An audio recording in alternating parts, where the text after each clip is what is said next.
ꯑꯍꯥꯟꯕꯃꯛꯇꯗ ꯃꯌꯥꯝꯕꯨ ꯇꯔꯥꯝꯅ ꯑꯣꯛꯆꯔꯤ social media platform ꯑꯃ ꯑꯣꯏꯔꯤꯕ ꯐꯦꯁꯕꯨꯛꯇ ꯊꯥꯒꯠꯅꯔꯛꯄ ꯏ ꯄꯥꯎ ꯈꯔ ꯃꯌꯥꯝꯒꯤ ꯃꯐꯝꯗ ꯊꯝꯖꯔꯤ IMꯒꯤ ꯀꯦꯗꯔ ꯃꯔꯤ ꯂꯨꯞ ꯑꯁꯤꯃꯛꯀꯤ ꯀꯦꯗꯔꯁꯤꯡꯅ ꯅꯣꯡꯃꯩꯅ ꯀꯥꯞꯇꯨꯅ ꯍꯥꯠꯈ꯭ꯔꯦ ꯀꯥꯝꯖꯣꯡ ꯗꯤꯁꯇ꯭ꯔꯤꯛꯀꯤ ꯍꯣꯡꯕꯩ ꯚꯤꯂꯦꯖ ꯖꯪꯁꯟꯗ ꯉꯔꯥꯡ ꯅꯨꯃꯤꯗꯥꯡ ꯑꯊꯦꯡꯕꯗ national socialist council of Nagaland eastern ꯐ꯭ꯂꯦꯡꯀꯤ ꯀꯦꯗꯔ ꯃꯔꯤ ꯅꯣꯡꯃꯩꯅ ꯀꯥꯞꯇꯨꯅ ꯍꯥꯠꯈ꯭ꯔꯦ ꯃꯤꯍꯥꯠ ꯑꯗꯨ ꯂꯨꯞ ꯑꯁꯤꯒꯤ ꯃꯀꯣꯛ ꯊꯣꯡꯕ ꯂꯨꯆꯤꯡꯕꯁꯤꯡꯒꯤ ꯌꯥꯊꯪ ꯃꯇꯨꯡ ꯏꯟꯅ ꯆꯠꯊꯈꯤꯕꯅꯤ ꯍꯥꯏꯅ NNCN GPRNꯅ ꯃꯔꯥꯜ ꯁꯤꯔꯛꯂꯤ ꯂꯩꯈꯤꯗ꯭ꯔꯕꯁꯤꯡ ꯑꯗꯨꯗꯤ ꯃꯦꯖꯔ ꯁꯣꯁꯤꯄꯦꯝ ꯐꯨꯡꯁꯣꯞ ꯁꯔꯖꯟ ꯃꯦꯖꯔ ꯖꯥꯏꯔꯦ ꯚꯥꯁꯥ ꯁꯔꯖꯟ ꯕꯥꯂꯦ ꯑꯂꯥꯄꯤꯌꯥ ꯑꯃꯁꯨꯡ surgeon ꯊꯥꯟꯁꯣꯃꯤ ꯋꯥꯁꯤꯅꯤ ngarang numidang pung 8 rom tabada thokiba nongmai kapagi thaudo aduda keder ani nantholaga selakki hiram asigi matangda GPRN Eastern Flank Naga Army gi Lieutenant General A Ramana Thadaropa Serol amana hai Hongbai Village Junction da Second Lieutenant Mathot Mina Lusing Bakangbu amana satharkiba ambusta keder mari sikibagi thaudo aduna lup asibu ningba kaihallei laikidraba keder mari ado General Headquarter Hebron Force amasung atay naga lup singa loinana yena baga lamba pana ba mathau pangtoktuna laikibani yena bana kuki singbu proxy oina sinaraga pangtok palalongda laikidraba keder sing aduna naga gi lamnga sena bathauda lawuduna lakhi mathau pangtok leba keder sing aduna ngarang numidang punipan makhairom taba matamda Indo Myanmar border da umangdagi u yanthaliba amadi atay aranba mawongda lalul itik sathariba thingnaba Hombai Village Pauraga Kasom Khulenda satkibani Lambida makoina Second Lieutenant Sterling thenaduna yenabaga puna lamba panabagi matangda kupna khana ninaki matung tarakpada keder sing adu Kasom Khulendagi halakpada si hai kunau village ki mapada Second Lieutenant Mathot Mina numidang pung 8 tabada Hombai Village Junction mapada khamki makogi maraktagi miyoi kharana ekoi masel amatani maka tana chalan ko haibi yawrakhi adubu Second Lieutenant Mathot Minadi halo haina order torokibado makoini haina phongdokhi Madau asumna keder mari adu minusi yaudana mafam adumakta hatki adubu laibak thibadagi keder ani nantoktuna selakhi asiguma makalgi thawong ase Second Lieutenant amagi order matung inna phangthokpham ngampham thokte collective leadership natraga khwaidagi awangba thaktagi pirakpa yathang matung inna sathakiba thawongni khangbangam lei amaromda GPRN General Headquarter gi thadarokpa Serol amana hai Hombai Village ta ngarang matawna faraba lanmi laikitabagi thawong adu ningba kainingai ni miyoi sing adu kaptuna hanaba General Headquarters tagi yathang pikhiba laite laibaki luraba tanfam sida naga faction natraga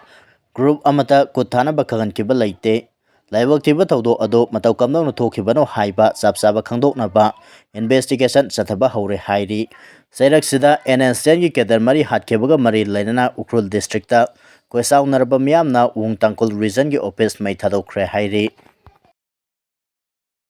Punal maringi panthong miyam hauruktuna sidokkhre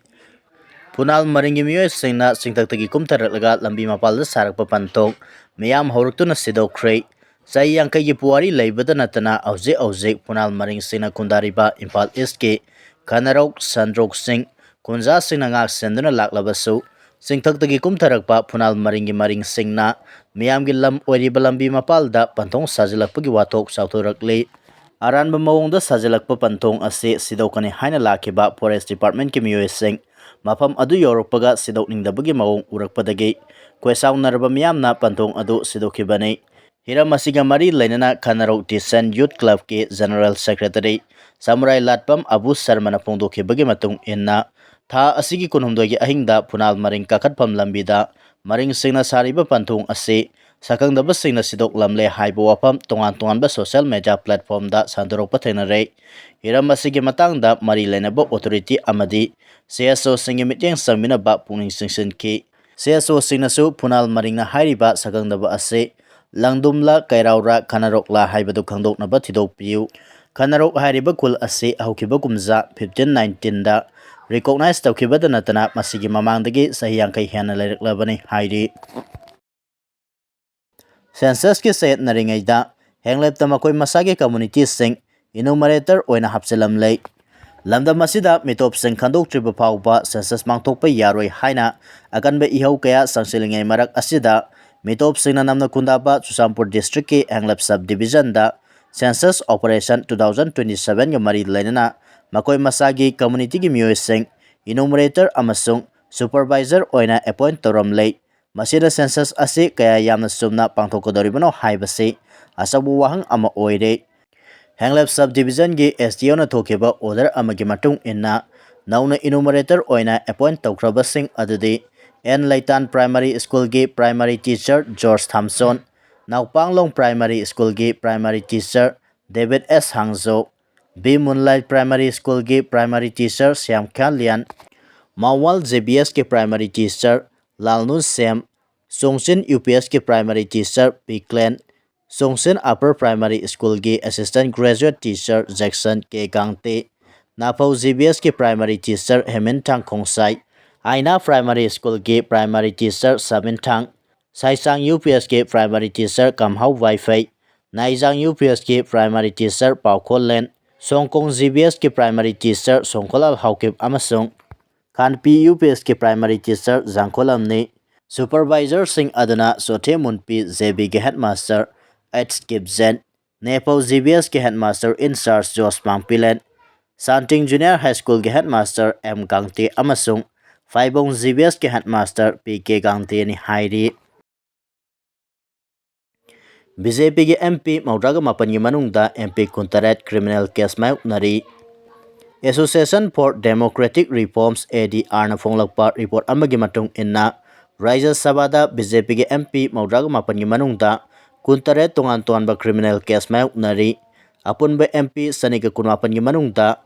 MP humdraga humdoina criminal case mayuknari hairiba casing adugi manungda mi hatpa nupi gi mayukta sataba crime amasung mi hanabo honarubagi casing yauri Party ki oina yengbada case passing khwaidagi yamna mayoknaba party BJP na oiri party asigi MP maudraga mapan gi manungda kuntaret criminal casing mayoknari Congress ki oina MP kunipan gi manungda taragani thoi Trinamool Congress ki oina tarahumda gi manungda mari MPP gi oina taragi manungda mari CPIM gi oina MP ahum amasung